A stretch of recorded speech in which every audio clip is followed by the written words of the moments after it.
I saw someone on Reddit call this show Mushoku Tensei, but they took the first half of the Mushoko out and put Wish. Because, the site Wish. Similar like a Temu and stuff where you order stuff.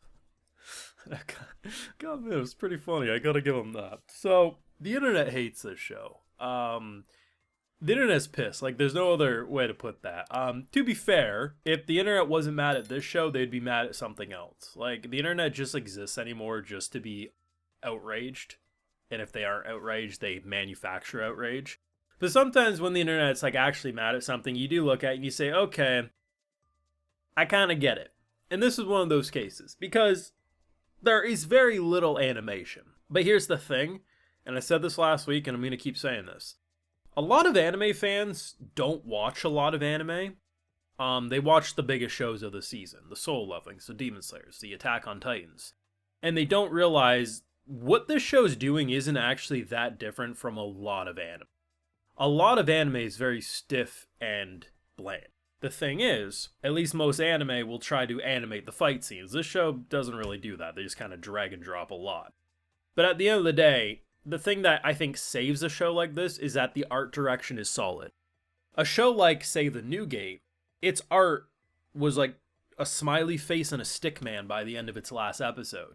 This, all things considered, pretty consistent character model. So when it's not moving, at least it doesn't look ugly, right? But at the end of the day, as I said last week, if you're gonna have a popular series and it doesn't really get that great of a production, people are gonna be upset. And I get it. I said this too last week. If Attack on Titan just came out today and it looked like this, while I'd be disappointed it didn't get the treatment I think it deserves, I would still watch the anime and have fun. Like, that's just how I am. But, like, if this show ever gets to the point that I'm actually, like, repulsed by it, I'll just stop watching it. They thankfully did something, though, that I appreciate. It was very disorienting and nauseating last week with how they tried to do animation by essentially PNG image just dragging it real fast, and that shit gets disorienting.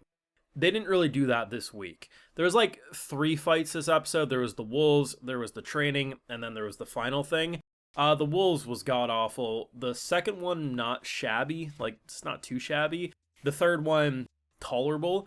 But like, it's one of these shows where I get why people are like upset that it doesn't look the way they want. It's just, I truly believe your average Crunchyroll viewer when they watch this who isn't terminally online are just going to be like, I have no idea what this show is. It kind of reminds me of Mushoku Tensei. Yeah, I'm going to check out next episode. It happened with Tower of God Season 2. I really suspect the same thing's going to happen with this. But yeah, the internet's pissed at this one, but I ain't going to lie. I actually enjoyed this episode more than the first, even though it was apparently like completely outsourced, so shoot me, I guess. Of course, want to support my work, see my full thoughts on these episodes, we do got the Patreon, full and live reactions over there exclusively. So, there's one thing specifically they did in this episode that has me really interested in the world building side. So, for a long time, anime used to do this thing where healing magic was either like regarded as worthless, or it was kind of like just a lower class magic. And then recently they've increased it, wrong way to use healing magic, stuff like that. It's more like, oh, if you have it, it's like the best of the best in the world. So it's kind of nice having this episode where the dad, he has like a wound on his arm after the wolves attack, right? And the mom goes over to heal him. And they say, wait. And then 2 of them get up and they kind of like get on guard. I was like, oh shit, like what's going on? Like, why are we... And they explain how to use this type of magic out in the open, you never know who's watching. It's dangerous to do so, and they had to make sure it was secure before she did it. That little moment was actually some interesting piece of world building that has me excited to learn more. And I actually like how they used the flashback to his OG life to them this episode. It's fast paced, but like, unless this is like one of your first anime stories, I fail to see how you don't understand the nuances and kind of reading between the lines of what they were implying. The idea of a king who they start the episode off, there's like this groveling dad, I assume wife and kid, and he's like begging for them to be safe, and they get struck down, and our boy did literally nothing. And then by the end of the episode, him essentially sacrificing his life for his family and coming to terms being like, I finally understood what that man meant and what it means to protect those that you love and, sacrifice, like, you can take my life, but don't take theirs. I actually thought that was a pretty good storytelling point. And while I've seen a lot of people say that a lot of the differences in the story come like probably after where season 1 ends. To be honest, I already kind of feel like it's deviating away from that Mushoku Tensei formula already. Like, not massively. And I mean, anyone who gets upset by those comparisons, the author themselves have literally said they are influenced by Mushoku Tensei, so you can't even say like fans are like, because at the end of the day, like it has a very similar starting point. The thing is his OG life and how they're already using that OG life in order to self-reflect is actually really engaging, and I think helps differentiate it quite a bit.